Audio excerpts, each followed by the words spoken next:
How's it going? Hope you're having a great day. This is the companion commentary to the photo project aLive.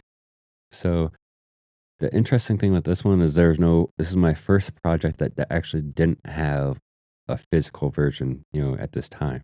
This was actually a a video and photo project put together.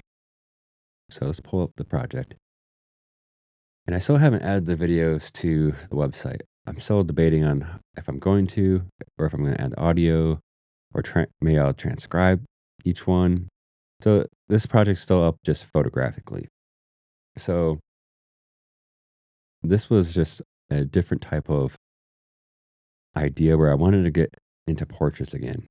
And I also didn't want to make just like, again, it's probably cost measures back in this time, just like want to make something that's different.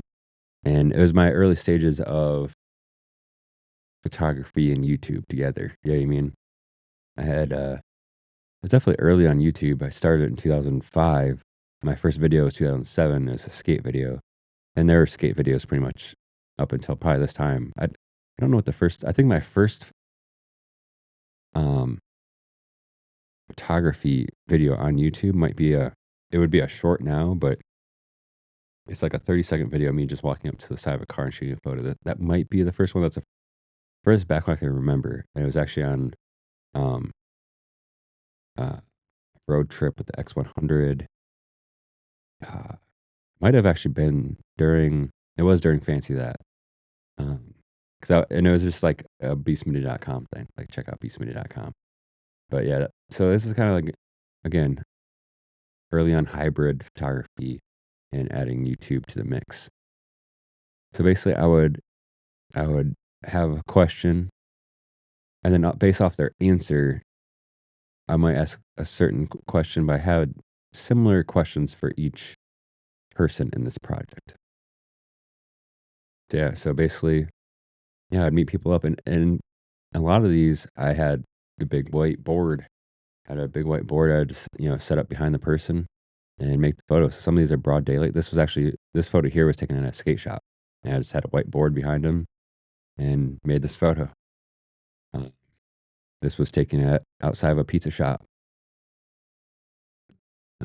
This was inside of an apartment, I think, and it was cool just messing around um,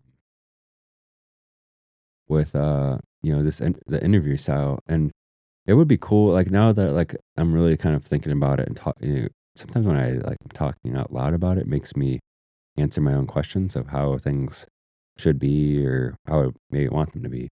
I almost feel like instead of the videos, maybe just having the transcribed version is better, but I don't know if that really makes sense for this project. A live is supposed to be like, live. Like, that's the whole idea, like, the questions are live. They didn't know the questions, didn't go over the questions, that was the whole part of the thing. Even though it wasn't, like, live streamed, um, again, like, this is, like, early days. It's probably 2014. Like, no one's going on, like, Instagram Live because there was no Instagram Live, that type of stuff. So, yeah, I remember some of these photos were, like, I think this one's taken at, like, just a random park by the lake. And it was just cool as carrying this board around. This was taken inside of a tattoo shop. There's a behind the scenes photo of this one, I think, on my Instagram from way back then.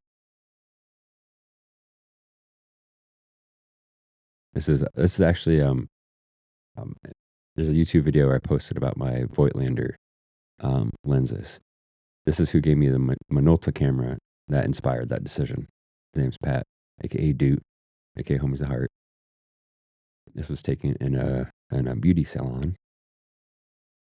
You know Edward Scissorhands. You know that. Yeah. Caitlin is awesome. Super cool.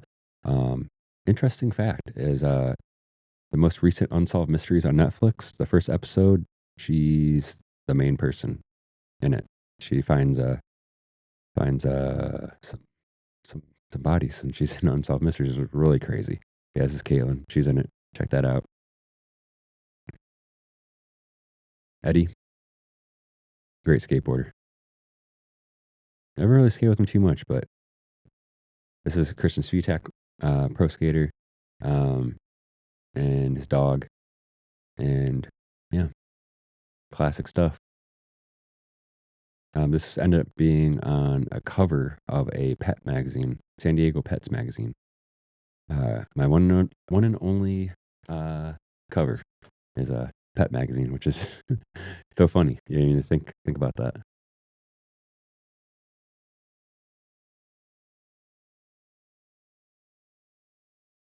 It's cool, seeing these old portraits. You know what I mean? Kyle, he was in the 1111 project. If you haven't watched that commentary or checked out that project, he's the one doing the skate trick and laughing with that girl. I think there might even be a third photo. We met up on that day. But yeah, Kyle's homie. I drove to California with him. This is Baron. I really like this portrait. It's super random, um, but I do like it. Um, just way different.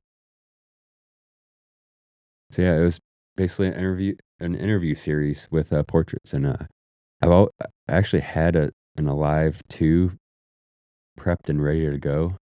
Um, at some point, it was years later, but just never really panned through. I think like I had like a schedule, and the first two people canceled and set another later date, and then I kind of just never really got back into it. I think that's kind of what happened. I don't know if I'd ever really go back to this project though. I don't know if I'd ever make a sequel. I don't want to say never, but at least right now, I don't see myself doing it. But it was cool to do. Again, it's one of those things where you just go for it. You know what I mean? Like, whether it's where you just want to make a handmade book, then make a handmade book. Want to do an interview project and try to convince a bunch of people to answer questions on camera and make videos and shoot portraits of 'em as well. Like, it's I want to thank every person that was involved in this, because it's especially at this time was not normal. You know what I mean? So it's cool that all these people involved in aLive were willing to help me out on that. So very cool, and just different. Again, I mentioned that with the last commentary, where each project I'm trying to like really make something different, and and I'm glad I did it. You know what I mean? It's just one of those things where, like, I bet if I would have thought about it and didn't do it, I'd still be thinking, oh, like maybe someday I'll do that project. But it's cool to look back that I actually went through and did it, and I for sure like going through this and talking about it. I need to get that on there, because for me, like when I see these, I know why they're here, and I think about those things. But I think as a viewer, when you view this project, it's a you go in here, there's some portraits, and you're like, cool, there's some portraits. But I think this needs to have the videos or the the, the text, one or the other. I can't remember. I remember buying like a Canon Rebel. Like, it was my very first like time messing with video that wasn't like your classic just DV with a fisheye lens for skateboarding. Like, I was trying to make it like a proper, but I don't know what the video quality looks like. Um, but I had mics and everything. I mean, I don't know what kind of mic setup I had. I probably just had like a boom mic or something. I know I had a boom mic, but I don't know what. And but yeah, I should just get them on there. Why not? So stay tuned to this page if you want to see what I end up doing. It's for sure going to take me a little bit of time, but I definitely owe it to this project to do that. And yeah, with that being said, I think it's a good way to end it. Um, until the next project, uh, thank you for hanging out and listening to the process of this one. Again, this is aLive project back in 2014. If you haven't yet, hit that subscribe button. I appreciate it. And I'll see you in the next video.